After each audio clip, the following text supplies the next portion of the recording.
दूध अखन 7 kilo दुलके 3.5 kilo बिहान के दुलके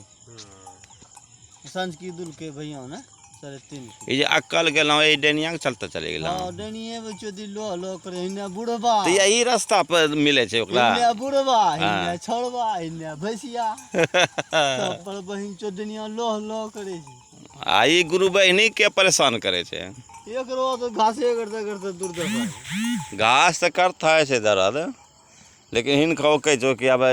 बुढ़ा बात जैतै ई बात कहना एते नहीं बोलो अब अभी- दवाइयो सिया कर जे डेनियो अस्थिर रह दे छै बेचैन छै आस ने खर्चा करि रहलो छै खर्चा देखे छियै महीना खरा महीना भागलपुरे चले जाइ छै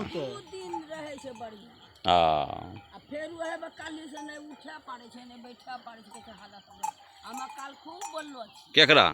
डेनिया के नहीं मालिको हाँ कहिए हम्म कि हम मरीज भ हम्म केना हमरा शरीर